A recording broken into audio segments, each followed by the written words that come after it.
Good morning. I am very much honored to be invited to deliver the Dove Lecture for this year.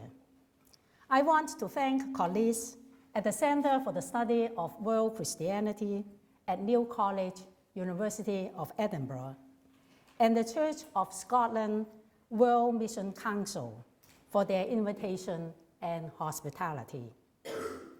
I would like to begin with a story of a woman by the name of Elizabeth Stewart, the first woman ever to be awarded the degree of Bachelor of Divinity at the college, New College, in 1926.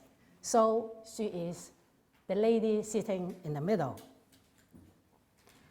A few years after graduation, she served as missionary to Manchuria in the northern part of China.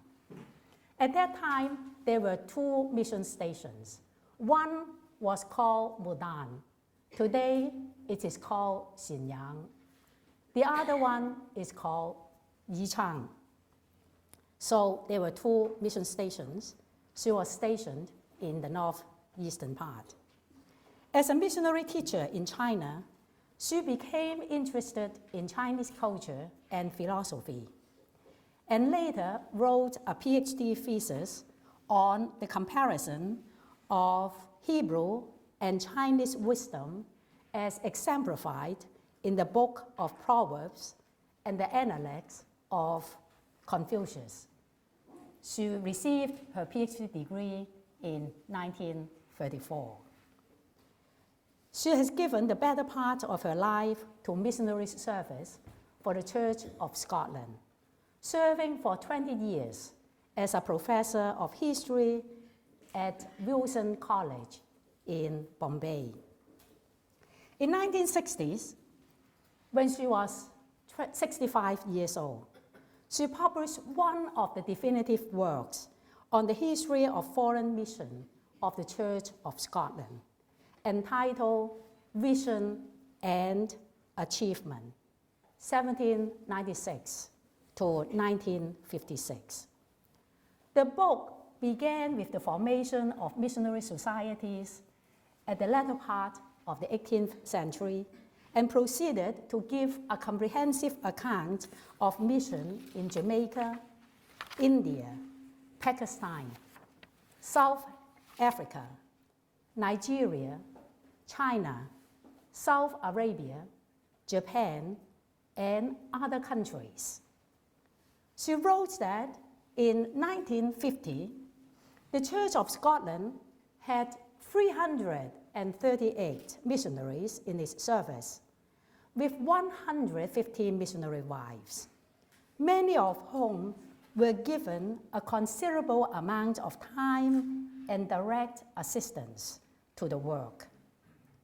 The significance of mission work for the church during that time could be shown by the enormous resources devoted to it.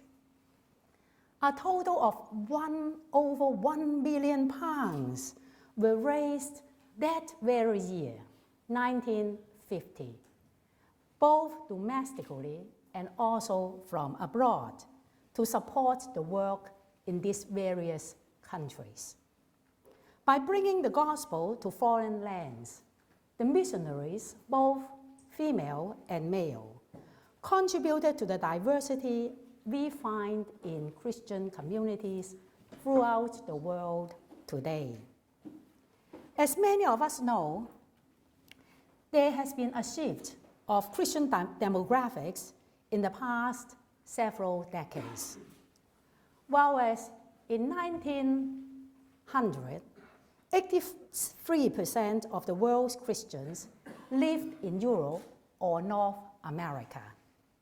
Today, the majority of Christians lived in the Global South, or the Two-First World. By 2025, about one-half of the Christian population will be living in Latin America and Africa, and another 17% in Asia. At this rate, only 1 out of 5 Christians in the world will be non-Latino white people. This phenomenal growth of the church in the Global South and the demographic shift has caused many scholars to argue that Christianity is becoming a non-Western religion. Norman Sannett, a professor at Yale University, for example, has argued Christianity is a truly world religion today, and it is increasingly defined by values and idioms of non-Western cultures and languages. Scholars like Sannett, like Juan Beato, Andrew Ross, and Dana Roberts, and others have argued scholars need to pay attention to how Christianity in the Global South is reshaping the beliefs and practices of the Christian church. How can we help churches in the Global North understand and respond to this drastic democratic shift in world Christianity? The Church of Scotland has wisely chosen the theme, Women in the World Church, for its mission focus for this current year.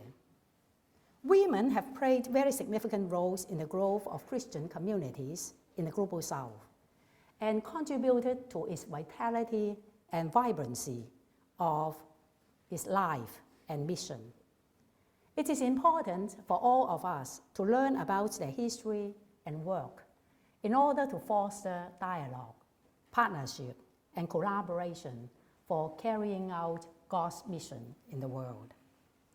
I would like to outline several important changes in the study of women, mission, and world Christianity in order to provide insights for dialogue and mutual understanding between the Global North and the South.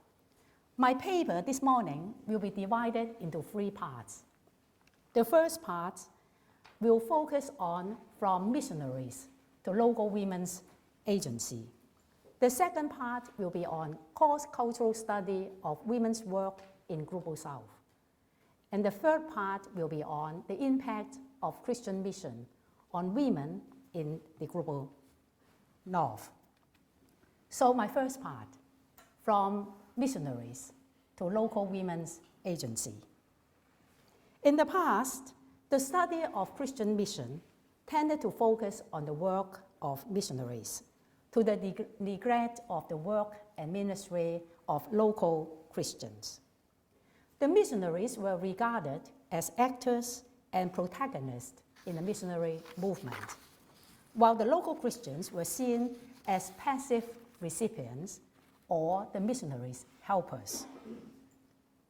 As we would have expected, the majority of these studies in Christian mission focus on the activities of male missionaries, because many of them were ordained and they were known as the leaders of various Christian missions. With the emergence of women's studies and history, some scholars began to see that women's work for mission, as it was called in those days, was a significant component of Christian mission and paid some attention to the life and work of women missionaries.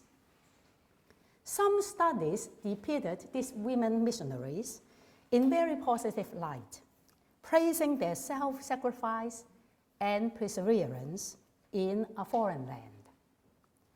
Other studies, however, saw Christian mission as a form of cultural imperialism and an instrument of colonialism.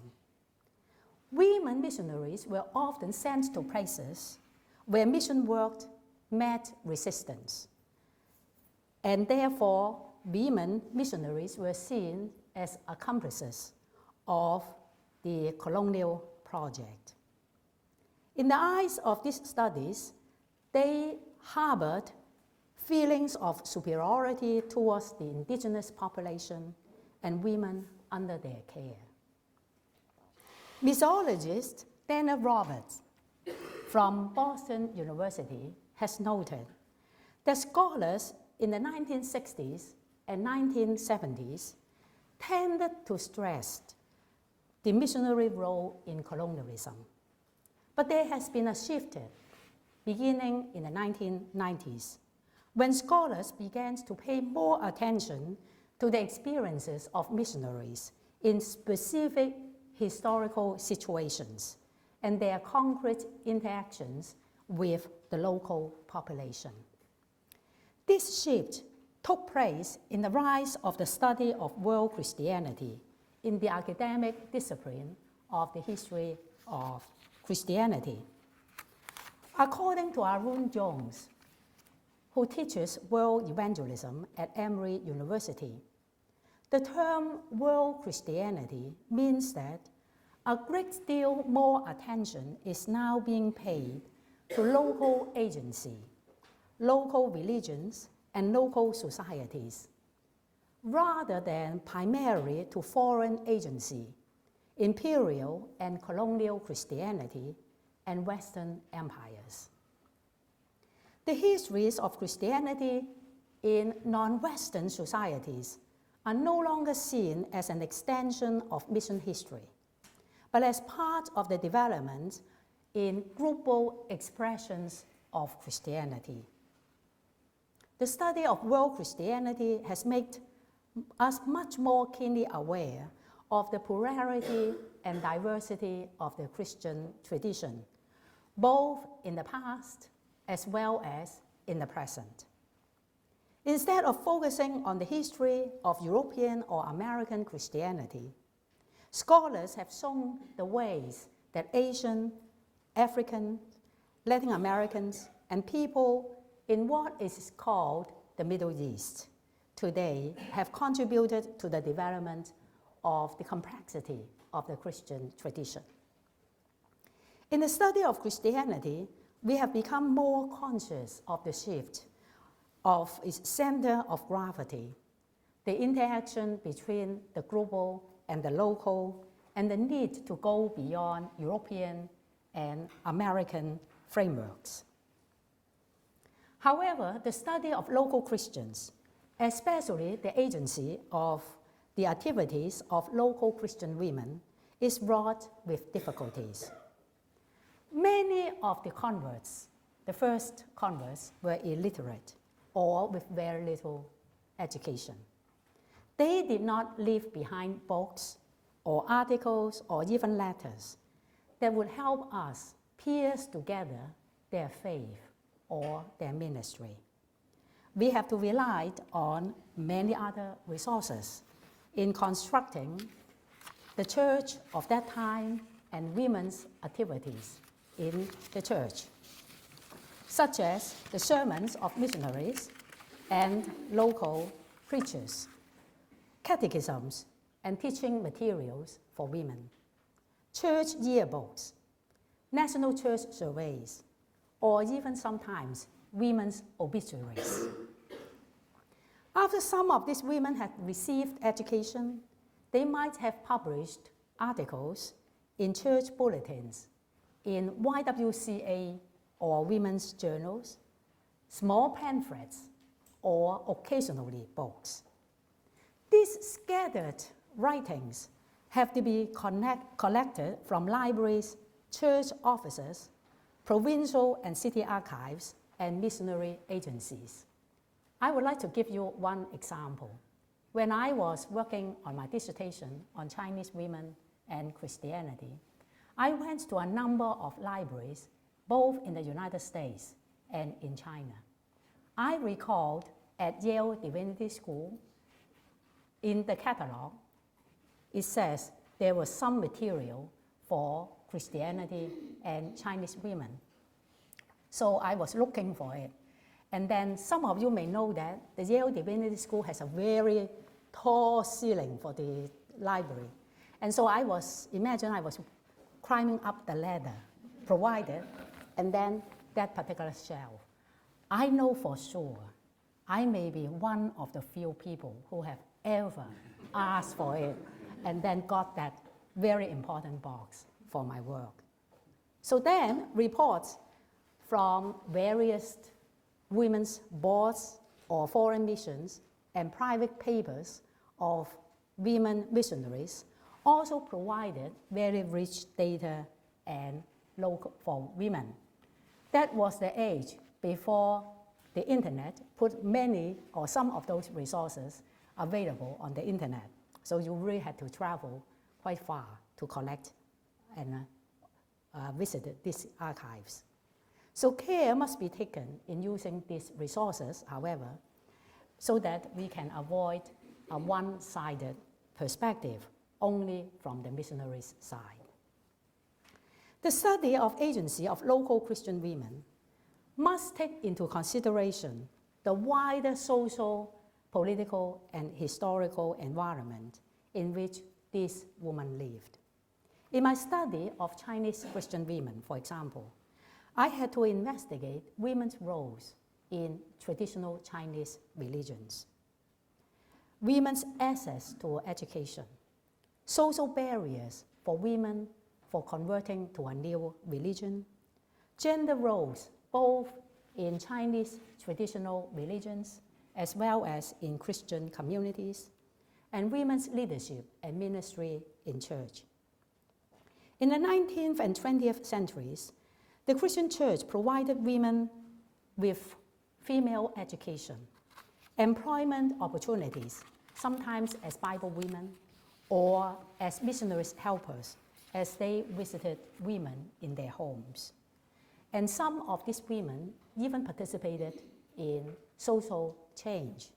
For example, some of the women participated in the anti-foot binding movement, in the temperance movement, and also in the literacy campaign, or helped Chinese women knowing about hygiene and other health care.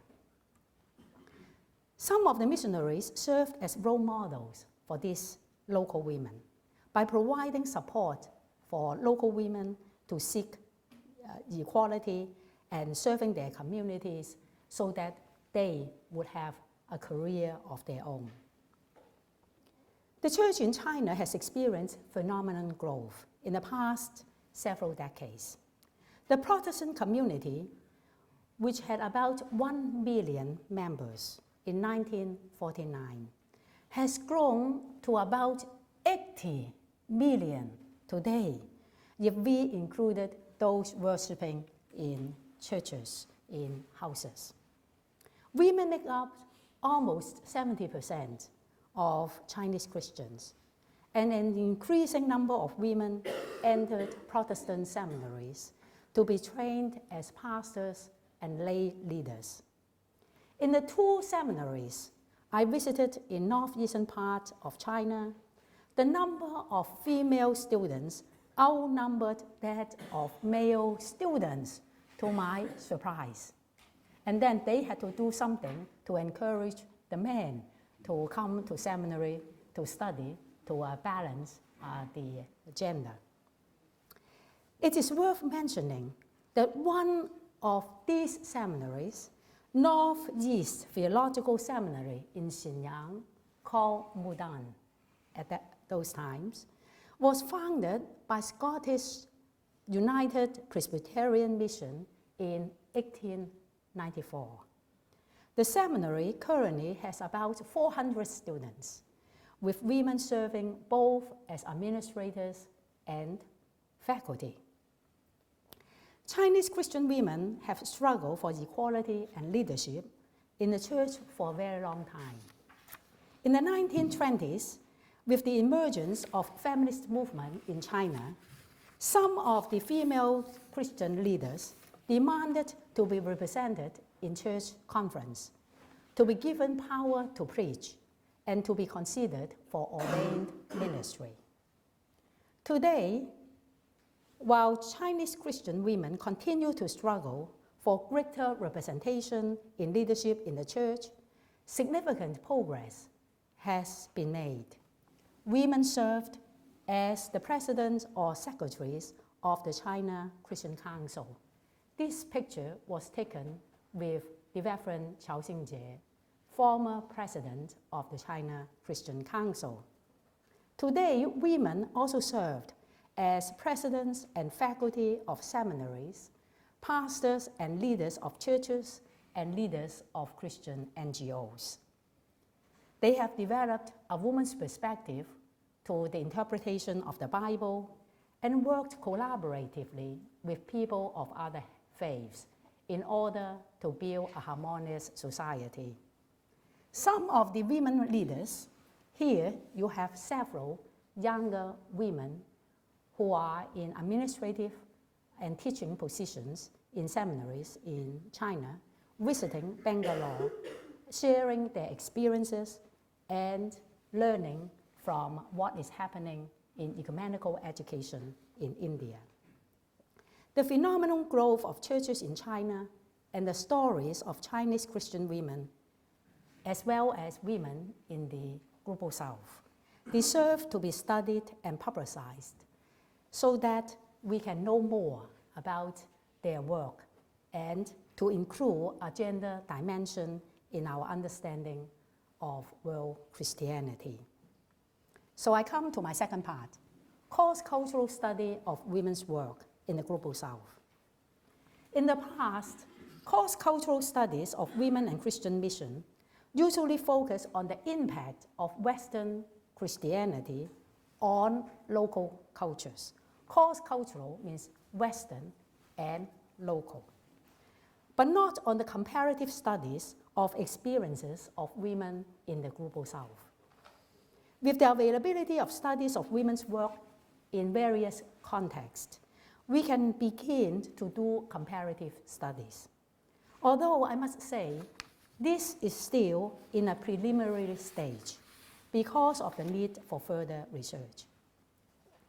Female missionaries and missionary wives were needed for women's work because of the segregation of sexes, especially among higher class women in some places, such as in traditional China. In India, where high caste women stayed in Zionist and in Muslim countries where women lived in harems, only women missionaries could reach out to them. The work of Church Missionary Society, CMS, can be used as an example because we now have studies of women's work in this particular mission society at the turn of the 20th century in several countries. CMS recruited its first missionary in 1804, and until 1880s, only 987 women compared to 902 men had been sent out.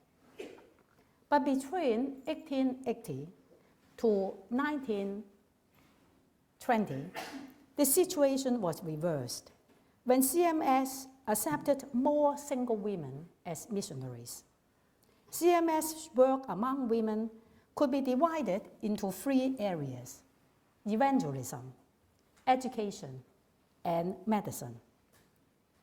When we compare the work of CMS missionaries in China to those in Iran, we could see that both emphasize the role of education as part of mission strategy.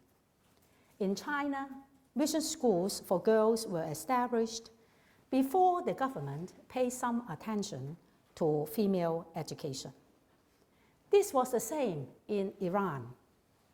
My colleague, Guli Francis de Quendy, who has studied CMS women missionaries in Iran, says, women work among Muslim girls and women were especially significant because a high percentage of female population in Iran was illiterate. Therefore, the CMS missionaries were involved in a new and groundbreaking movement, assisting Persian women to improve their own condition.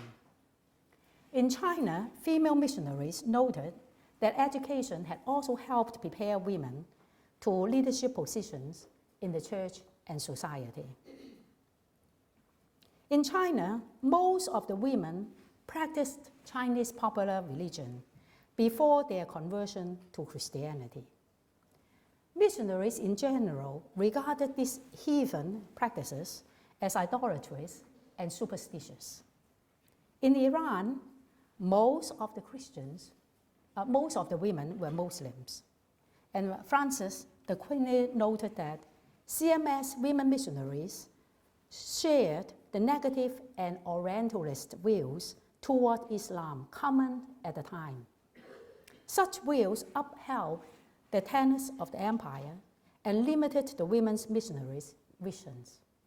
Yet, her study shows many of these women spent a very long time in Iran and dedicated themselves to the service for others and the improvement of position of women.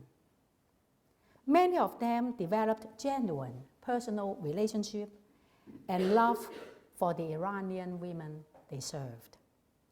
These contradictory women's missionaries' positions could also be seen in China. The studies of Jane Hunter and Judith Liu have also shown some American women missionaries were changed by their experience in China and cultivated strong relationship with Chinese women they came to know. This is also true for mission sent by CMS.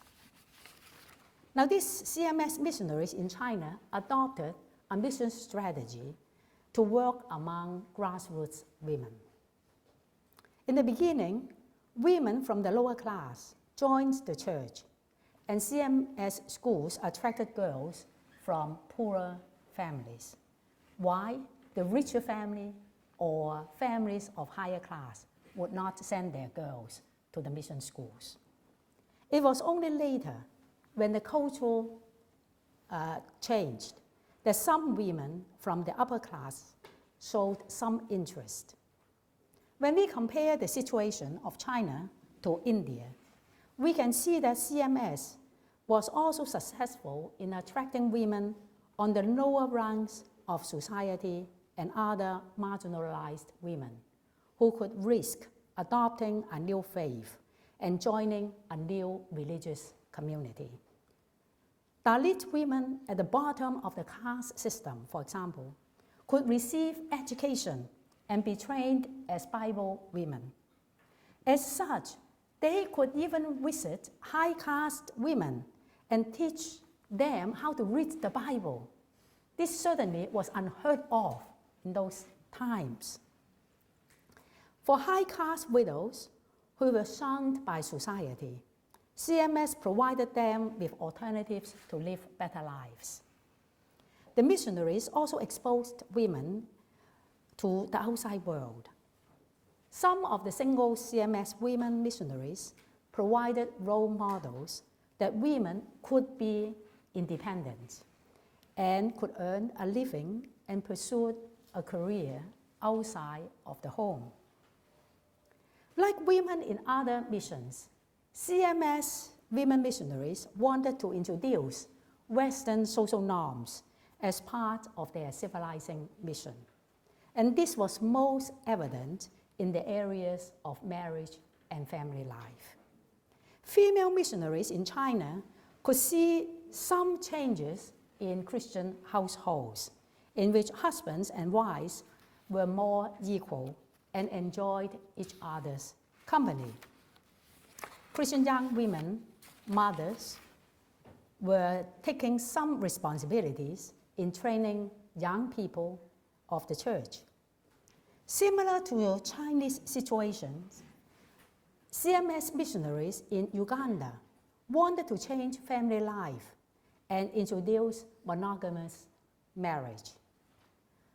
Polygamy was horrifying to many of the missionaries, and because they considered this kind of heathen marriage no marriage at all. CMS required a woman to free herself from heathen ties and become a member of the Christian household before being admitted to be baptized by the church. Now, this requirement often put Ugandan Christian women in an impossible situation. Why? Because sometimes it would be difficult for them. Polygamy remained a very thorny issue for the missionaries. And some would take the position that polygamy was inconsistent with the Bible and with Christian teaching and could not be tolerated. Other missionaries were more pragmatic, for they knew that polygamy could not be changed easily, and the demand for change would have caused trouble and infuriated the gentry, who were already very suspicious of women's work. In both China and Uganda, some of the women missionaries were quick to adopt the position of cultural superiority, assuming their way or their understanding of marriage to be the better way. They often expressed pity or sympathy for native women who did not enjoy the lives they had, often oblivious of their own racial and colonial privilege. Nevertheless, CMS and other missions provided social support and structures for women who wanted to step outside the social norms. In Uganda, for example, women had the support of Christian missions if they wanted to live a polygamous marriage. In China, CMS enabled women, after they became educated, to step outside the confines of their homes and visit the sick and teach children and other women to read. Cross-cultural studies of women's work in China, Iran, India, and Uganda show that Christian mission had to adapt to local situations. To some extent, interaction with local Christian women influenced mission strategies. The Victorian ideal of womanhood, stressing women's domesticity and female subordination, influenced the outlook of many women missionaries. However, once they were in the mission field, these women missionaries were given leadership positions and exercised responsibilities they might not have enjoyed at home. They set the examples that women could work outside the family and had a career of their own, working alongside with their male counterparts. Long-term relationship with local women also changed their way of looking at themselves and at the world. I come to my third part of the paper, impact of Christian mission on women in the global North. As a result of missionary movement, the history of churches in the global North and the global South have been linked and overlapped with one another. Much has been written about how Christian mission has changed or improved the lives of women in other parts of the world, especially in the global South. It is important to recognize Christian mission is a two-way traffic, and it has also impacted women's lives in the church and society in the global North. The largest women's movement in the West in the 19th century and early 20th century was not the suffrage movement or any other political movement, but women's mobilization and involvement in Christian mission. The formation of women's missionary societies allowed Western Christian women to raise their own funds and carve out a sphere of influence in the church. Women were very wise to devise strategies to protect their funds from the influences of male colleagues. The fundraising ability of women was noted by Dr. Elizabeth Stewart. In 1950, men from the Church of Scotland contributed about $176 £5,000, while women were able to contribute about £117,000, she wrote. So as women began to exercise leadership in fundraising and in missionary agencies and other auxiliary networks, they also demanded greater participation and leadership in other areas of the church. The increased involvement of women in missionary work has changed mission strategy and theory. Dana Roberts, who has studied extensively American women in mission, argues that women's mission theory is holistic when it emphasized both evangelism and meeting human needs. She writes, even in proclamation-oriented evangelistic mission societies, women were the ones to undertake ministries of compassion. Women's mission theory emphasized both the body and the spirit. In the 19th century, they were engaged in education, which could be seen as the functional equivalent to preaching, because some of the churches would not allow women, including the missionaries, to preach. And in the 20th century, many of these mission societies focused on social liberation. Women tended to work ecumenically and to develop common gender-based strategies vis-a-vis denominational ones. As more women were sent to the mission fields with their own careers as teachers, doctors, and healthcare workers, better training for women for mission work was needed. Advances in women's education in American society also fueled the expectation that women missionaries needed to be better educated. In the United States, female seminaries were established to prepare women for established ministry. The best known example was Mount Holyoke Female Seminary, founded by Mary Neon in 1837 in South Hadley, Massachusetts. By 1887, Mount Holyoke has sent out 175 foreign missionaries to 18 countries. Some of the alumni of the college or the seminary at that time became very well-known Christian educators, serving as presidents or deans of women's colleges in the mission fields. What about here in the United Kingdom? In the United Kingdom, the professionalization of mission workers also required women to be better trained. Rhonda Ensemble notes that from 1818 on, both male and female candidates for mission had better education than before. Armed with higher qualification, women could choose to serve in mission agencies in which they could put into practice their training.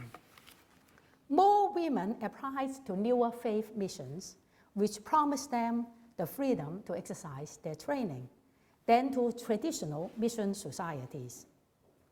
Although mission work allowed women to have a profession, it was still operating within the Victorian notion of domesticity and female subordination.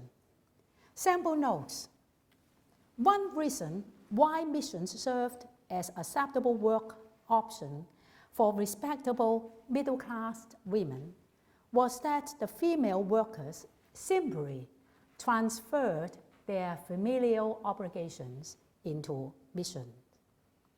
The obligation of missionaries' wives was first of all to their family, and if they had spare time, they could then go to visit the women or teach the children.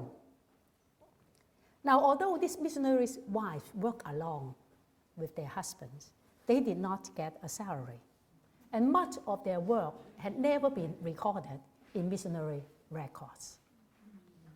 How about the single women? Well, the single women missionaries, they received a salary, but their wages remained low, much lower than what the male missionaries would have received.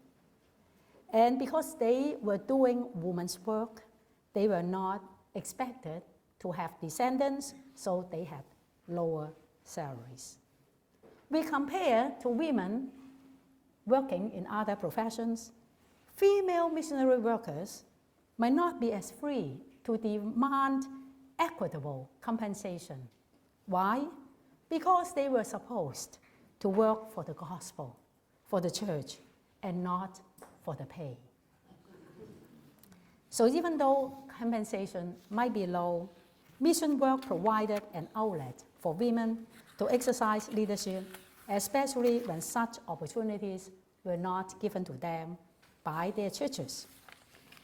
After receiving the Bachelor of Divinity degree at the top of her class, Stewart has sought for ordination in the United Free Church because she thought being ordained could help her to serve as a missionary better. As you might have expected, this led to debates and controversy. So this topic was debated in 1926 at the Assembly of the United Free Church. This motion was denied, but Stewart continued as a lifelong advocate for women's equality in the Church of Scotland. Another example that events in the mission field affected discussion of women's leadership role was in the Anglican Church. In 1944, Bishop Ronald O. Hall, the Bishop of the Diocese of Victoria and South China, ordained Lithium Oil as a priest because of the war situation. Here is a picture of Lithium Oil as a deacon with Bishop Kwok, a Chinese bishop, and her parents in the back. This is a picture of Bishop Hall. Male priests from Hong Kong and southern China at that time could not go to Macau to celebrate Eucharist for the Anglican Church there. And that is why Bishop Hall took the courageous step to ordain Reverend Lithium Oil. This picture was taken in 1945. As you can see that she's no longer wearing the deacon's robe, but now she is fully priested. Here is a picture of her at Morrison Church in Macau, together with the vestry members. Lee completed her theological training at Union Theological Seminary in Guangzhou and was ordained deaconess in 1941. In her memoir, Raindrops of My Life, Lee said that she believed in the equality of men and women in the church and criticized prejudice against women. After she was forced to resign due to mounting controversy, Lee wrote to her friend, Deaconess Lucy Vincent. They said that when Christ was in the world, he was very kind to women. Why the church does not carry out the spirit of Christ? Why does the church represent? What does the church represent? And why no women can be ordained as a priest? The Diocese of South China brought the case of women's ordination to the General Synod of the Chinese Anglican Church in 1947 and proposed that deaconesses be ordained under the same condition as deacons for a period of 20 years. Almost all of Lithium Oil's male colleagues supported the resolution. The Anglican Church in China referred this matter to the Lambeth Conference in 1948, which, as you might expect, rejected the proposal. However, the matter served as a varying cry for some British women and men who supported them. A group of them formed an Ordination of Women ad hoc committee and submitted a memorandum to the Lambeth Conference in support of women's ordination to the priesthood. After the struggle for suffrage in the 1930s, British feminists knew that if the cultural or religious efforts in the society did not change, the fight was not over. They argued that women's emancipation could not be achieved without gaining equality and full participation in the church. That is why a historian by the name of Jessica Furlong writes, mid-20th century feminists were well aware that the right to vote did not equate with full citizenship, and whether they were participants in religious communities themselves or devoted to an egalitarian future, where no aspect of a woman's identity or potential contributions would be overlooked. They sought equality in all areas of life, including their national church. Lee's ordination paved the ways for the ordination of women in other parts of the communion. Mary Tanner, for example, of the Church of England, noted that the pioneering effort of the Diocese of Hong Kong and South China was important in the movement for women's ordination in the United Kingdom. In 1984, on the occasion of the 40th anniversary of Lithium Oil's ordination, Lee came to visit the United Kingdom. She was warmly received by the then Archbishop of Canterbury, Robert Rumsey, and other church leaders. She visited Lambeth Palace and met with other friends, including men and women supporting women's ordination. It was not until 1992 that the Church of England finally decided to ordain women to the priesthood, while the Church in the former British colony of Hong Kong ordained its women back in 1944. It was decades after that the Church of England decided to do so. The ordination of Lee certainly anticipated hot controversies on autonomy and independence in the Anglican Communion in the past decade or so, where many of you know that the Communion has been embroiled in the debate of gender. For example, whether we can have a women bishop, and also on the issue of human sexuality. So I come to the conclusion.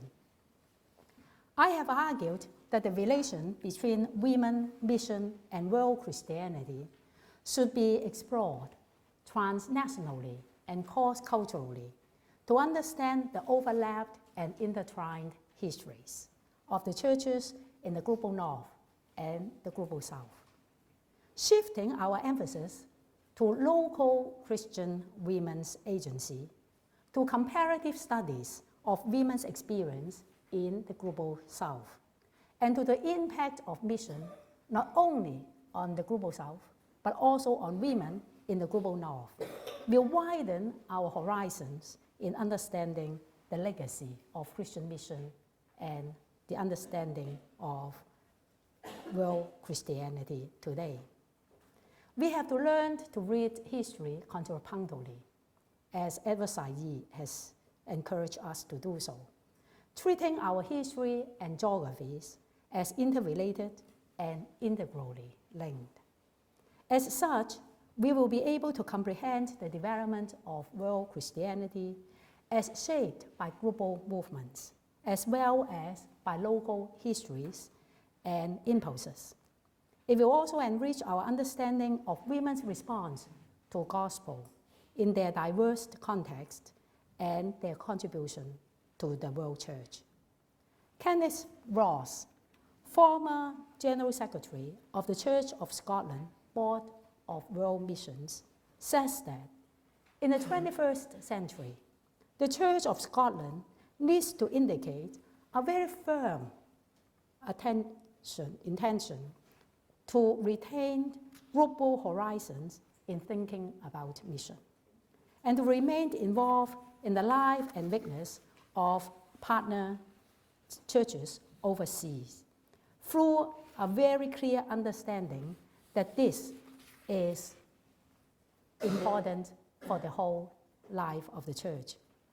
In facing the current global issues, such as abject poverty, climate change, immigration, refugees, gender violence against women in many parts of the world, I think both of the churches in the global north and the global south needed to reclaim the legacy of our interrelated history and renewed our effort to build links transnationally and cross-culturally, so that together we can bring justice, compassion, and God's shalom to the world. Thank you very much.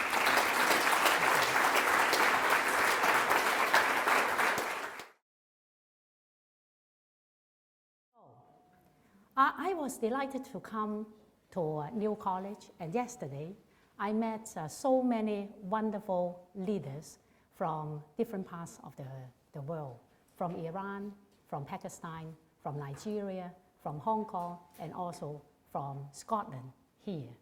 They spoke so courageously of their ministries and their leadership, and sometimes against all odds. And you might have people serving in a leadership position but not fully accepted by the male members, and sometimes not even accepted by female members as well, unfortunately. But I have seen in my own lifetime the progress that people, women around the world in the churches have made. I have witnessed my own rector, as Alice said, ordained when I just began seminary. And then throughout this long journey, I have met so many wonderful women in different denominations and also different kinds of ministries. I am still very hopeful. But whether I will see the first female archbishop or the pope, that is really remained to be seen. But I want to encourage us not just look at the center, but look at what women have been doing on the grassroots. Why did I say that?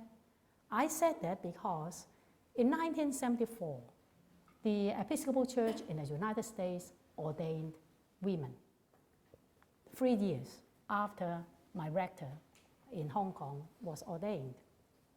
So when they celebrated their anniversary of women's ordination, and they certainly talk about the significance of that movement. But let us not forget, some of the women were put in positions, they joke, it's almost like a male profession, but only a woman into it. You might be asked to read the same liturgy, perform similar functions. When we then talk about in the several decades after women became priests, what has the church changed? That is a very important question, isn't it? So we can point to the significance of women's ordination, but there is only one part. Not many women will be in ordained ministry. I think when we look at what women have been doing as lay leaders in various ministries, sometimes not even studied by us as scholars or recorded in church missions, then we will really see the vibrancy of the church, isn't it? So I hope we both look at women gaining leadership position. I hope there will be one day a woman pope and a woman's archbishop in Canterbury. But let us not forget what women have been doing now. And to answer the question, in the next decades or so, the world really will be going through significant changes. Why? First, both here in the United Kingdom and in the United States, we have seen this populism, especially a kind of understanding of nationhood or national identity that we might not have seen 10 years before. So we face tremendous challenge with that kind of outlook of nation and national identity. That is why the church remains one significant places out of other places to form alliance, to form global networks in order to understand what is happening in the world. When the politicians became rather narrowly focused in their outlook, the church cannot afford to do so. We have this prophetic understanding of the church mission and the church ministry. And as men and women, because women, not only in the church in China, in many parts of the world, women are the majority in the church. So we have to rise up women's ordained and lay leadership in order to continue the work that Christ had called us to do.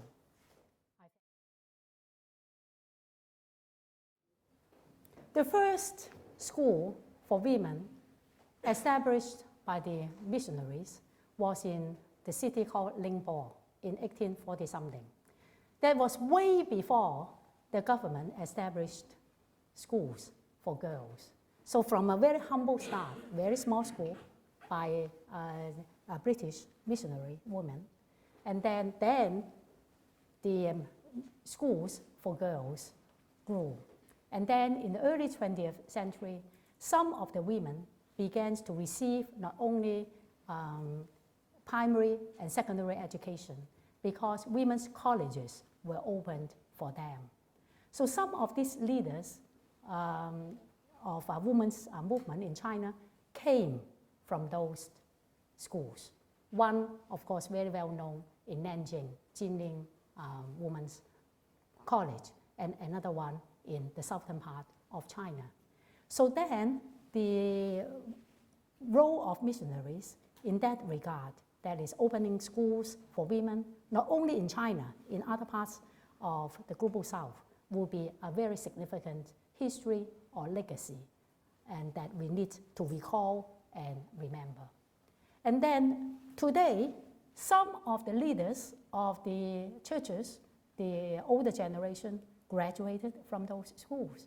For example, that Reverend Chao Xingjie that I met, I showed you the picture, was a graduate of St. John's University in Shanghai. And the school was opened by the Episcopal Church back in the late 19th century. So some of these women leaders, they received this education, and then they also received the training of English. That is why Reverend Chao speaks beautiful English and can travel around the world explaining what the Church of China has been doing. Today, when you go to China to visit their churches, I am sure some of the Church of Scotland colleagues have been there. We call that you need to be there early. Isn't this true? Otherwise, you cannot get a seat, or you will be embarrassed. They have to set a sign, hey, you have to sit here, because it's so crowded. Wow, the students from United States that I brought them to Shanghai and to various places, they were just so impressed. Where did you go to see such kind of phenomenal growth? In one church, 5,000. And then the Sunday school, 1,000 kids. That is, of course, in Hangzhou, one of the biggest church. Wow, amazing, very impressive. And some of these churches now, having grown to such size, they are also beginning to do some kind of social service. What kind of social service? For example, the elderly, and also the migrant workers. Many of the workers, they left the rural areas and then come to cities like Shanghai or Beijing or other bigger cities in order to find work. And so the churches provided some of social services to help them. And because women are the majority in the church, so they are also doing very important work, helping some of those marginalized people in their society. There is still a long way to go, because if you compare the number of female and male pastors, still it is not equal. And women will be harder to find jobs in bigger churches. And it's just the same in here maybe, and also in other parts of the world. But compare to how it started after the Cultural Revolution in the late 70s and 80s, I would say a lot of progress has been made. And they certainly wanted to educate the next generation of women leaders to serve the church.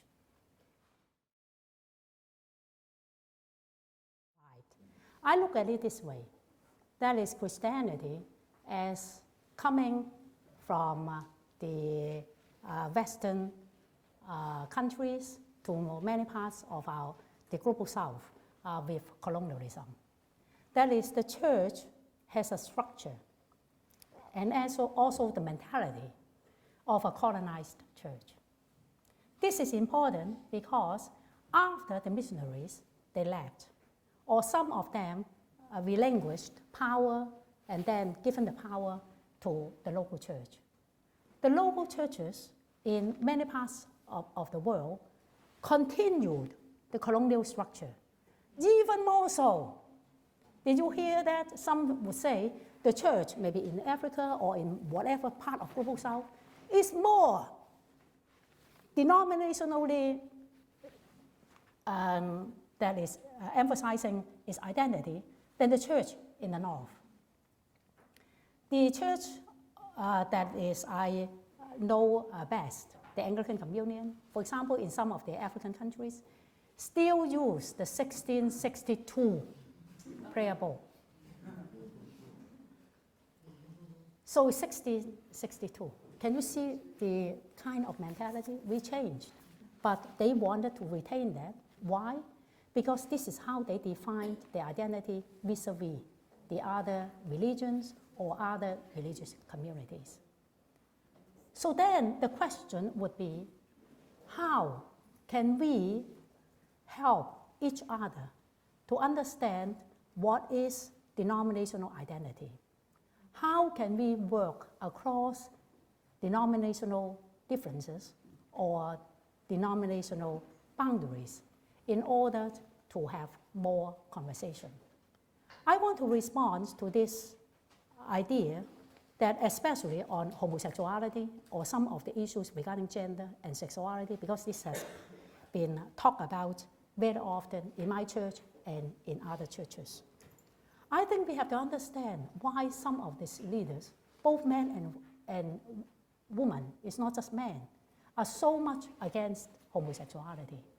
It's because when the missionaries came, the missionaries introduced a certain kind of marriage. So to be Christian means monogamous relationships between man and woman. Polygamy, bad.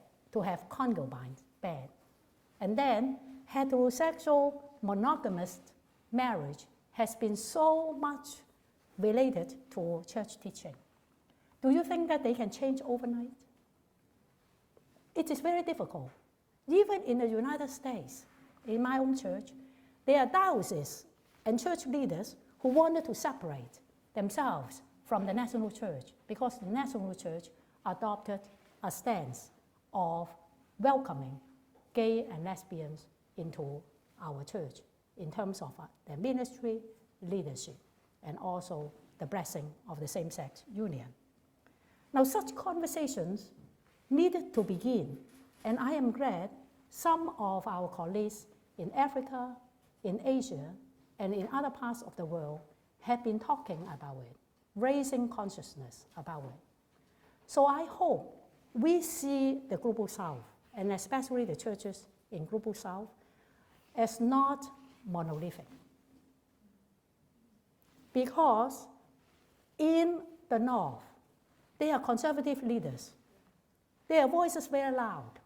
Not only that, they send support and money to the global church South leaders who are conservative. So this transnational links we should not forget. And then I think growing together in Christ means to understand the history, understand the legacy, understand our mutual burden. There was one church leader who came to tell us, I live as a Christian leader, but the majority of the people are Muslims. And then, do you think that I would have the privilege to share that my understanding of homosexuality may be in a freer way? That is almost impossible in my community. So after hearing that, those of us who considered ourselves progressive or supporting our gay and lesbians would need to understand there are different situations in the world. The church is complex and diverse. And let us share what we have learned together in Christ. And we certainly need to continue the conversation. When we point our fingers at the Global South, let us not forget a lot of money supporting them coming from the Global North, isn't it? And so I think that the burden is on both sides, if that is the case.